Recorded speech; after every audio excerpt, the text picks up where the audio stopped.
Hey, what's up? J'espère que vous allez bien.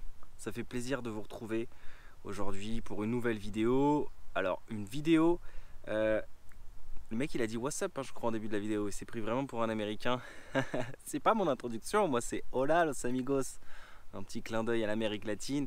Mais donc aujourd'hui, j'ai décidé de faire ce que je fais d'habitude en fin d'aventure. À chaque fois quand je pars dans un nouveau pays pour un nouveau road trip, j'aime bien faire un débrief de l'aventure où je vous raconte un petit peu les backstage, comment ça s'est passé, qu'est-ce que j'ai aimé, qu'est-ce que j'ai pas aimé, combien ça m'a coûté, etc.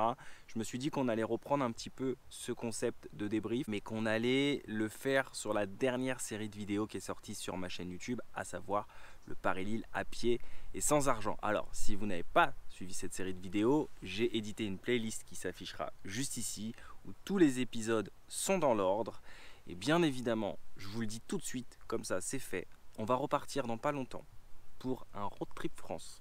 Si vous voulez suivre toutes les aventures en live comme si vous y étiez à chaque fois bien avant les vidéos YouTube, ça se passe ici sur mon compte Instagram.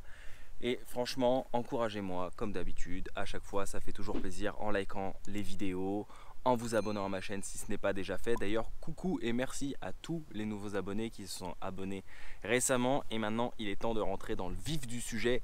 Mais juste avant ça, franchement, j'ai mis du temps à faire le générique de la marche. Et moi, il me fait bien kiffer. J'espère qu'il vous a fait kiffer. Donc j'ai envie de le remettre comme ça, juste pour le kiff. C'est parti.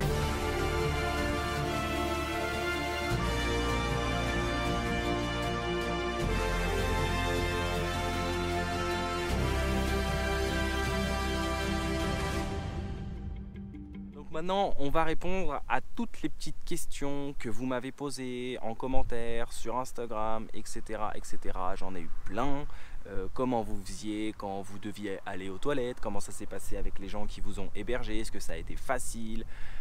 Comment ça se fait que voilà, tu as été blessé comme ça, etc. Est-ce que avec Claire, vous êtes en couple? C'est l'heure de la question call, la question in. Non. Mais voilà, vous avez plein de questions et j'ai décidé de répondre à tout en toute franchise sous forme comme ça de vidéo débrief parce que c'est vrai que un épisode ça dure 20 minutes, une journée ça dure 8 heures. Je pense que vous vous doutez qu'il se passe plein de choses, on ne peut pas tout mettre. Franchement, il s'est passé plein de trucs. Ça a été une aventure magnifique. Et maintenant, je vais vous expliquer le pourquoi du comment, pourquoi j'ai fait ça, pourquoi je l'ai fait avec Claire et comment ça s'est déroulé. Donc, il faut savoir que moi, j'adore voyager. Hein, vous me connaissez. De toute façon, si vous me suivez sur cette chaîne YouTube et sur mes réseaux, je vous ai emmené un petit peu partout, au Mexique, au Belize, au Guatemala, au Maroc, etc. Et c'est vrai que mon dernier voyage, ça remontait au mois d'août et c'était la deuxième saison au Maroc.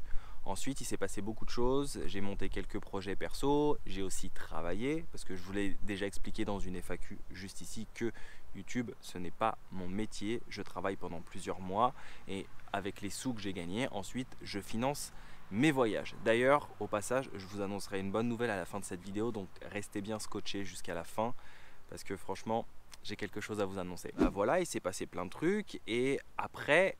J'avais des plans pour repartir en voyage entre mai et août, mais on a eu la situation que tout le monde connaît, le confinement, etc. etc. Donc tous mes plans sont tombés à l'eau. En plus, je dois vous dire que je devais voyager dans 3 nouveaux pays, dont certains que vous me demandez beaucoup, sur des nouveaux continents que j'ai pas explorés encore avec vous à la caméra. Et franchement, ça devait être dingue, j'en dis pas plus. Je l'annoncerai sûrement parce que moi j'adore annoncer ça sous forme de concours sur mon compte Instagram. Donc suivez bien parce que je pense qu'après la crise qu'on est en train de vivre, je risque de me rattraper et d'aller dans ces pays-là. En plus, il y a une aventure qui devait se dérouler au mois de juin où, sans rien teaser, mais on devait partir en camping-car avec un ami et on devait traverser plusieurs pays d'Europe pour arriver dans le pays en question. Et ça aurait été vraiment dingue. Et pour les autres pays, j'en dis pas plus. Il y a quelques indices comme ça par-ci par-là des fois que je dissimule sur ma chaîne. Il faut prêter attention. Mais voilà, donc on a eu cette période où on ne pouvait pas faire grand-chose. Et après, le gouvernement a annoncé qu'on pouvait voyager, en tout cas dans une zone de 100 km autour de chez nous. Et j'ai un ami, Mouamer Yilmaz, qui m'a influencé pour cette marche, qui lui a fait une marche entre Strasbourg et Colmar, à peu près 70 km pour aller voir sa maman. Et ça m'a beaucoup inspiré, je me suis dit c'est génial, voilà, on a le droit à 100 km, donc j'ai envie de faire quelque chose, j'ai envie de m'aérer, de m'oxygéner, de reprendre le sac à dos et de vivre quelque chose. Donc j'ai regardé dans une zone de 100 km autour de Paris et de la région parisienne, qu'est-ce qui était possible de faire. j'ai repéré Chartres et je me suis dit tiens, ça pourrait être pas mal faire un Paris-Chartres. Et à ce moment-là, Claire me contacte sur Instagram, je ne la connaissais pas en personne, je savais qu'elle faisait des vidéos sur YouTube mais je ne la connaissais pas en personne et elle me dit j'adore voyager, etc. Donc on commence à parler et là dans ma tête je me dis bah tiens, plutôt que de le faire tout seul, ça serait cool de lui proposer si elle veut venir avec moi, puisqu'elle aime les voyages, puisqu'elle est sportive, ça pourrait être sympa de faire un truc à deux. Donc on s'est vu, je lui ai proposé, elle a kiffé le projet et finalement au moment où on s'est vu, au moment où je lui ai proposé le projet, on allait la semaine suivante être déconfiné totalement. Donc on pouvait partir vraiment où on voulait. Donc elle m'a proposé de faire un Paris-Deauville à la base parce qu'elle voulait aller voir la mer, se ressourcer, etc. Et moi je lui ai dit c'est pas mal, mais je pense que si on faisait un Paris-Lille avec une contrainte donc de 100 km à pied, puisque au début on devait faire que 100 km, eh ben, ce serait plus sympa. Parce que Lille, c'est le nord, parce que Lille, c'est culturel, parce que Lille, c'est typique. Paris-Lille, ça sonne bien, voilà. Je pense qu'il y a quelque chose à faire, et même une fois arrivé sur Lille, c'est joli. Voilà, Lille, c'est le nord, il y a quelque chose de chauvin avec Lille. Et elle m'a dit, ouais, c'est vrai, t'as raison. Donc, on fait ça. On s'est mis d'accord. Le but, c'était vraiment de partir sans argent, comme à l'époque du Paris-Berlin, il y a 4 ans, au tout début de ma chaîne. Et de compter que sur la générosité des gens et pas sur nos réseaux, bien évidemment, que aucun abonné puisse nous aider en chemin. Le but, c'était vraiment de se débrouiller seul. Après, comme on était dans une période particulière de Covid, à la base, je voulais pas prendre de tente avec moi, mais pour éviter d'embêter les gens, de demander à dormir chez eux, je me suis dit que c'était plus judicieux de prendre une tente ultra light au cas où, voilà. Donc, on est parti de Paris sans savoir vraiment par où on allait passer. On suivait le GPS Google Maps et on a avancé. Alors le premier jour, on a très bien avancé. On a traversé Paris, la banlieue, etc. Et on est arrivé dans un petit village à Gagny-sous-Bois, à peu près 35 km de là où on était parti, de la Tour Eiffel, quelque chose comme ça, à la frontière avec l'Oise. Et là, c'est vrai que fin de journée, on était épuisé. Je commençais à avoir des douleurs au niveau de l'adducteur. On avait vraiment bien marché. On avait un bon rythme de croisière tous les deux. Et on commence à toquer à des portes puisqu'on avait besoin de trouver un hébergement. Alors, pourquoi on n'a pas choisi de faire directement du camping sauvage? Je vais vous expliquer tout simplement pour plusieurs raisons. La première, c'est que à la base, s'il n'y avait pas eu le Covid, j'aurais voulu faire une série de vidéos comme ça en allant directement chez des personnes.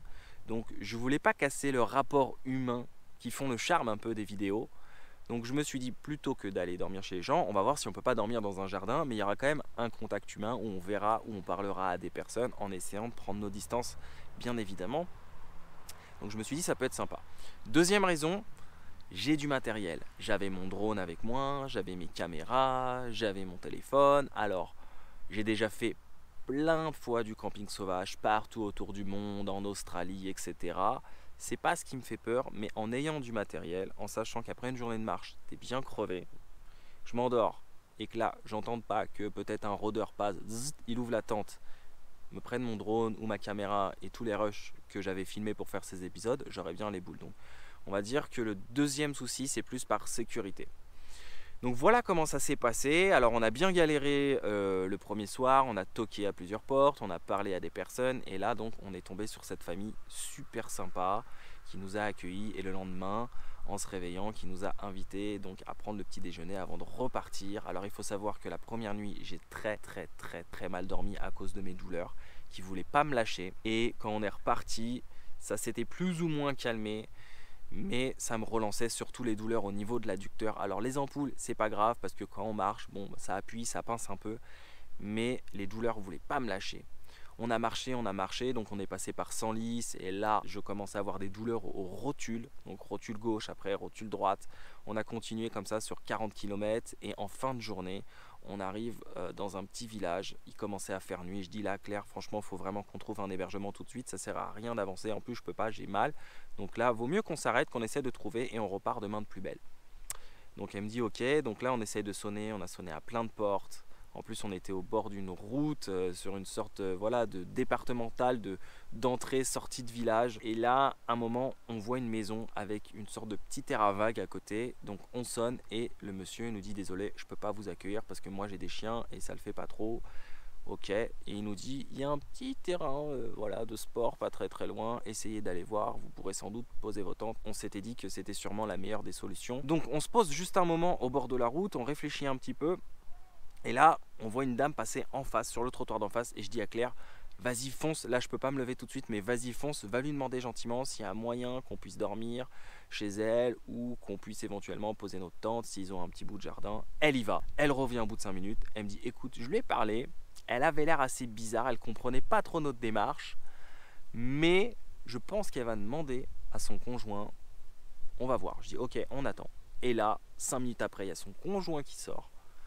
Donc je lui parle, je lui explique le projet. Il était un petit peu hésitant, mais quand elle a vu que j'étais en train de souffrir, j'étais vraiment en PLS avec mes genoux et tout, il a dit écoutez, il y a un petit bout de jardin, ça m'appartient pas, ça appartient à un voisin, mais j'ai les clés, je peux vous ouvrir, vous posez votre tente, vous restez là discrètement la nuit, et le lendemain, vous m'appelez, je viens vous ouvrir. Ok, on a fait ça, on a encore très mal dormi, surtout moi, j'avais des douleurs vraiment très très très incessantes à la rotule, donc c'était pas facile. En plus on dormait à même le sol, alors même si j'avais un tapis de sol comme ça, c'est pas les meilleures nuits, mais donc on a fait notre nuit comme ça. Claire aussi avait très très mal dormi, enfin voilà, c'était assez humide. On est reparti le lendemain matin. Le monsieur qui est venu nous ouvrir la porte, on lui a téléphoné, il est venu nous ouvrir la porte, ils nous ont offert le petit déjeuner, ils ont été vraiment cool. Il a dit mais attendez, vous repartez comme ça, vous voulez pas prendre un petit café, quelque chose? Et finalement ils nous ont invités à prendre le petit déjeuner, ils étaient vraiment sympas. Et donc là il nous restait, allez, on avait fait 35 et 40, grosso modo il nous restait environ une vingtaine de kilomètres. On a marché comme ça pendant une heure et demie, et je tenais plus le rythme, j'avais très très très très très mal. Et Claire, elle, était moins touchée par les pépins physiques, et en sachant qu'elle avançait bien, pour pas la ralentir en fait, parce que le problème c'est que dans une marche, si on ralentit, on se refroidit et c'est pas bon. Je lui ai dit continue, tant pis, je vais m'arrêter, c'est pas grave. Je préfère m'arrêter tranquille et essayer de recommencer une autre fois plutôt que d'aggraver ce que j'ai déjà. Alors je vais pas chercher des raisons du pourquoi, du comment j'ai eu ça, etc. J'aime pas me trouver des raisons, mais je pense pouvoir expliquer de comment, pourquoi j'ai été blessé. En gros, on sortait déjà d'une période de confinement où on n'a tous pas fait grand chose. Donc déjà, en termes d'exercice physique, j'avais pas la préparation nécessaire. Deuxièmement, il faut savoir que j'adore jouer au foot. Alors même si j'ai des problèmes de dos depuis quelques années, je joue un peu moins. J'ai joué énormément dans ma jeunesse et j'ai une douleur à l'adducteur qui revient de temps en temps quand je joue beaucoup au foot. Donc c'est une pubalgie, voilà, ça revient souvent. C'est comme ça, et je pense le fait d'avoir beaucoup marché, j'avais pas les bonnes chaussures, j'avais pas de semelle spéciale. Donc voilà, je pense que la pubalgie est revenue, et les douleurs à la rotule, et ben tout simplement le fait d'enchaîner des pas en ayant peut-être une jambe un tout petit peu plus longue que l'autre, ben pas marcher droit, les jambes n'étaient peut-être pas forcément alignées, et sur un grand nombre de kilomètres, ceci peut peut-être expliquer cela. Je ne suis pas kiné, je ne suis pas médecin, mais voilà comment j'essaye d'expliquer les choses. Après, voilà, je veux pas me trouver de raison de pourquoi j'ai pas terminé, etc. Alors pourquoi on n'est pas allé aussi jusqu'à Lille à pied, puisqu'il y en a qui nous l'ont demandé? Tout simplement pour deux raisons. La première, c'est qu'à la base, ça devait être, avant le déconfinement total, un défi de 100 km. Donc c'était ça qu'on s'était fixé. Et deuxièmement, c'est que pour aller à Lille à pied, ça aurait pris beaucoup plus de temps, et on avait tous les deux des contraintes de temps où on devait être rentré à Paris sous 4 jours. Donc c'est pour ça qu'on s'est un petit peu dépêché, même si le but c'était de prendre son temps et de prendre du plaisir. Donc je pense que si on était parti jusqu'à Lille à pied, ça aurait été beaucoup plus long. Il aurait fallu sûrement moi que je me repose aussi une journée pour essayer en tout cas de voir si les douleurs passent. Donc voilà, et on a terminé donc le défi en autostop, ce qui était vraiment plutôt sympa puisque Claire n'en avait jamais fait et j'ai initié un petit peu à l'autostop. Et c'est là qu'il nous est arrivé une péripétie de ouf juste avant d'arriver à Lille. On était sur une aire d'autoroute et là il y a une voiture qui s'arrête, une sorte d'Audi break, vraiment. Vous voyez ce que c'est les go fast, les mecs qui remontent de l'Espagne comme ça avec des trucs un peu suspects? Et bah c'était ça. La voiture break, on monte. Les mecs étaient ultra sympas, mais ils m'ont demandé de pas filmer. Ok. Ils nous ont dit qu'ils venaient du sud de l'Espagne. Déjà, c'était assez chelou. Les mecs fumaient au volant, le conducteur regardait à peine le volant et ils ont bombardé. Ils étaient à 230 sur l'autoroute et à un moment, je vous promets que c'est vrai, le mec était tout à gauche pour doubler tout le monde, sauf qu'il y avait une voiture devant. Il ne pouvait pas la doubler. Donc qu'est-ce qu'il a fait? Il est parti tout à droite, limite jusqu'à la bande d'arrêt d'urgence, et il est revenu tout à gauche. Et là, franchement, on commençait un petit peu à flipper avec Claire. Quand il nous parlait, le mec regardait à peine la route, il me regardait moi dans le rétroviseur. Et même s'ils étaient super sympas, franchement, ils nous ont fait des petits jeux, c'était vraiment cool. Voilà, ils avaient une mauvaise conduite, ok, mais ils étaient vraiment cool. Ce qu'on a fait, c'est que j'ai dit... Attends Claire, parce que moi j'avais même pas ma ceinture en plus, donc c'était pas rassurant. Si on avait un accident, je passais en premier au-dessus du pare-brise. Donc du coup, j'ai dit au gars, écoute, ma copine se sent pas très bien. Est-ce que tu peux nous arrêter s'il te plaît sur la prochaine aire d'autoroute? Là le gars il nous a dit ok, pas de problème, je vous dépose où vous voulez. Il nous a déposé sur une petite aire d'autoroute. Donc c'était pas très propice pour trouver une autre voiture parce que c'était pas une station essence, c'était vraiment une petite aire de repos. Mais bon, je préférais ça que on soit tous les deux inquiets par cette conduite. Donc c'était une bonne expérience. Il y avait quelque chose de très suspect. Je veux pas dire de bêtises, je veux pas prendre avance, mais bon, il y avait quelque chose de suspect. Mais ils étaient sympas. Donc voilà comment ça s'est passé. Après on a trouvé donc les derniers conducteurs pour aller à Lille. Et une fois arrivé à Lille, le défi était terminé. Et là c'est cool parce que j'ai commencé plus ou moins ce que je vous ai dit. Le fameux j'irai dormir chez mes abonnés à Lille. Puisque c'est un abonné qui nous a hébergé. Ça c'était vraiment cool. On a pu partager sur le voyage car c'était un fan du Mexique. Sa femme est d'origine mexicaine. Donc c'était vraiment très très cool. Une super expérience. Et le lendemain, on a visité Lille, en tout cas moi vous avez vu, je vous ai fait une petite vidéo découverte de Lille et on est parti tester une petite street food typique de Lille et nous sommes rentrés en autostop, mais ça on ne l'a pas filmé. Claire a fait une vidéo expérience sociale sur sa chaîne où on s'affronte, fille versus garçon, qui est pris le plus rapidement, et voilà comment ça s'est passé en tout cas durant ces 3 jours d'aventure. Maintenant je dois vous dire qu'on est tombé sur des personnes très sympas. Alors souvent on me dit ouais mais les personnes en France elles sont pas très sympas, elles sont pas généreuses, elles sont pas... Je pense que c'est culturel. Je pense que malheureusement aussi ces dernières années il s'est passé beaucoup de choses qui font que les gens sont devenus, je dirais, un peu plus froids, un peu plus distants. Donc voilà. Après il y en a beaucoup qui me disent ouais si tu étais venu au Maroc t'aurais trouvé direct un hébergement. Ben, ce sera testé sûrement pour la saison 3 au Maroc dès que je pourrai y retourner.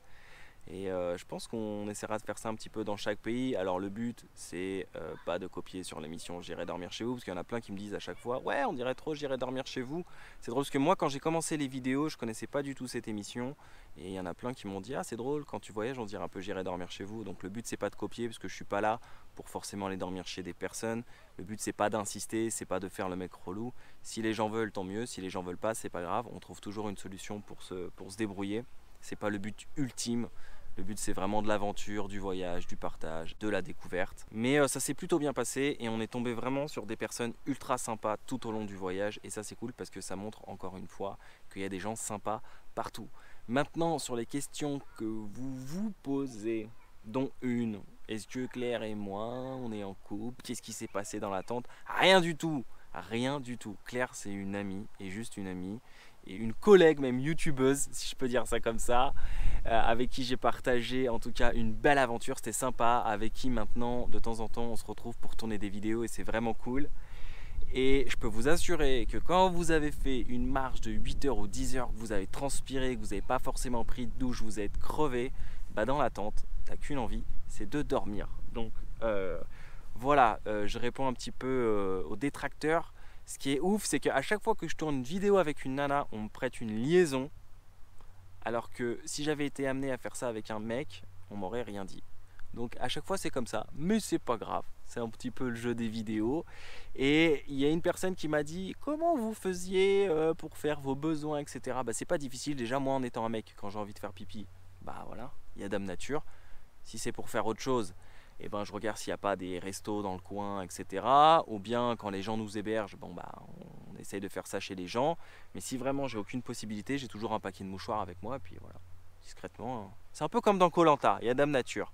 Donc voilà, sauf qu'eux, ils n'ont pas le papier, ils ont du sable à la place. Donc voilà comment ça s'est passé. Moi, j'ai adoré vous faire ce défi. Il va se passer encore plein de choses sur la chaîne. J'ai plein de nouvelles idées. Si vous avez des suggestions, quoi que ce soit, n'hésitez pas à me le dire en commentaire. C'est fait pour ça. Je pense avoir fait vraiment le tour de ce débriefing. Il n'y a pas eu de triche, hein, parce que le but, c'est pas de tricher ou quoi que ce soit. Ça sert à rien. Il n'y a aucun challenge. De toute façon, vous me connaissez maintenant.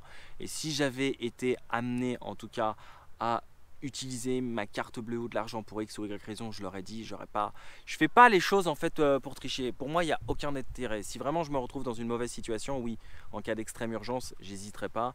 Mais pour moi, il n'y a aucun intérêt de tricher. Ça vaut pas le coup. Et maintenant, on passe à la bonne nouvelle puisque vous l'attendiez tant. Je voulais vous dire que j'ai sorti mon premier ebook sur toutes mes astuces de voyage. Il s'appelle Comment voyager partout dans le monde sans se ruiner. C'est un ebook qui a été construit sur mon vécu, sur mes 8 années d'expérience autour du monde avec des petits secrets de voyage dont moi seul détiens en tout cas la potion magique de ces secrets. Mais ce que je peux vous dire, c'est que je vous donne des combines et des astuces pour voyager partout dans le monde, que vous alliez au Canada, au Vietnam, en Afrique, peu importe. Des astuces vraiment qui vont vous permettre de voyager partout dans le monde sans vous ruiner, des astuces que vous ne trouverez pas ailleurs dans les guides de voyage, etc. Parce que ce sont des astuces qui sont personnelles à moi et qui, à coup sûr, vont vous aider en tout cas à organiser votre prochain voyage sereinement ou votre premier voyage sereinement. C'est un livre écrit par un voyageur pour les futurs voyageurs, donc il est disponible dans la barre de description. Évidemment, c'est un e-book payant. J'ai réalisé aussi également une formation. En fait, je ne vais pas vous mentir, cet e-book, pourquoi il est payant? Pour la simple et bonne raison qui va me permettre derrière de pouvoir financer mes prochains voyages, mon matériel, j'ai acheté un drone, etc. Je voudrais remercier aussi de temps en temps les personnes qui font des donations sur Tipeee, notamment Barbara, petit clin d'œil. Et je voudrais remercier aussi très rapidement Esteban, un abonné qui nous avait prêté la tente pour ce défi, la tente ultralight que vous avez vue, qui nous a très bien servi. Donc voilà, merci à tout le monde. Je vous souhaite, comme d'habitude, de prendre bien soin de vous, de faire attention à vous, surtout par les temps qui courent. N'oubliez pas de voyager, même si on ne peut pas aller partout en ce moment, on peut se faire des petits trucs sympas en faisant attention. A très bientôt pour le Road Trip France et surtout n'oubliez pas que quand rien n'est prévu, tout peut arriver. Ah, ciao ciao.